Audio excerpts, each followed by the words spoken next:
We had the opportunity to witness up close the tuna auction at the Tsukiji Inner Market just a few months before it was shut down and moved to Toyosu Market in 2018. But we have never explored the Tsukiji Outer Market until 2023. We just want to point something out before sharing our food trip.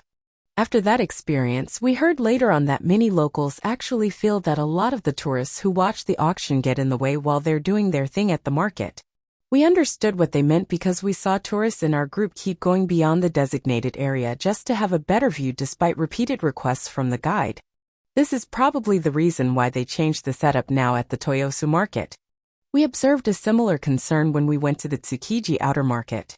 The roads were blocked by so many people who were not just walking on the streets but actually stood and stayed in the middle. These roads are used by locals to transport goods to and from the market, but their vehicles can hardly move along because of all those people. As tourists, we are welcomed in their country. We may have been contributing a lot to their economy, but we hope we don't feel entitled and do as we please. These hardworking people have their own jobs to do and bills to pay. Let us not disrupt their source of income or their daily life. Not just in Japan, but anywhere we go, we should always be respectful and considerate of the locals. That said, a lot of people flock the market to try different kinds of street food and seafood. We managed to try a few good ones ourselves. First is tamago or sweet egg omelette. The plain one was good. We also bought one with shrimp. It was okay, but we still preferred the plain version. By the way, eating while walking is generally frowned upon in Japan. It is recommended to find an unobstructive spot to eat or drink before moving along. Next is the hairtail fish burger from Masa. The fish fillet was perfectly fried. It was sweet, soft and flaky inside, and the batter was thin and crunchy. The taste and texture of the bread and all the other components worked well together. Interestingly, while we were eating in front of the store, another tourist walked by and asked if it's good. Our mouth was full, so we just gave him a thumbs up and he ordered right away. He said he was just randomly walking to look for uncrowded hidden gems and glad to have spotted our satisfied faces. You can find Masa in a small alley in the market. Just search Google Maps for the location. Next, we wanted to try some grilled stuff. Our old self would not have spent 1,000 yen for something that couldn't even curb our hunger, but we are now at a point where we are willing to accommodate some stuff even once. Good thing we did not get disappointed with this. But to be honest, nothing spectacular. We enjoyed the next one more. The tentacles were rightly seasoned and soft enough that even a person with a chewing problem like me was able to eat it. For our last stop, we had chirashi dan, or sashimi on top of sushi rice. The seafood was fresh, slices were thick, and the warm rice and hot soup were great for that cold winter day.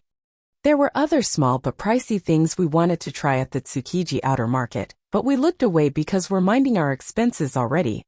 It had been a very expensive 2-week vacation. But to sum it up, the place is very touristy, but having some food trip there is quite a nice experience when in Tokyo. We just hope the sellers being flocked by the tourists would come up with a better system to manage their customers, and the tourists would be more mindful and avoid getting in the way of the locals. By the way, for smokers, don't just smoke anywhere. There is a designated smoking area. It is located near the main road. Please note that we do not promote smoking. The information is provided only for whoever needs it. Now if you want to try more street foods minus that much crowd, we recommend visiting the Sugamo Jizo-dori shopping street. It is just a short walk from the Sugamo station of the Yamanote line. We recommend that you go during the day. It was already sundown when we arrived, so most food shops were closed already. Thankfully, we still managed to get the 2 remaining fish cakes, and they were the ones we wanted. This fish cake is an absolute must-try. We also had 2 croquettes from this shop, beef and crab cream flavors. They were both good, and the price ranges from 120 to 290 yen per piece. There are other stuff we would have wanted to try had we arrived earlier. Visitors also go here to visit the Koganji Temple. It is known for the healing Buddha Toganuki Jizo, which promises healing powers for all who come. Overall, Sugamo is a good area to visit for a more local and less touristy experience in Tokyo. Till the next one. Thanks for watching.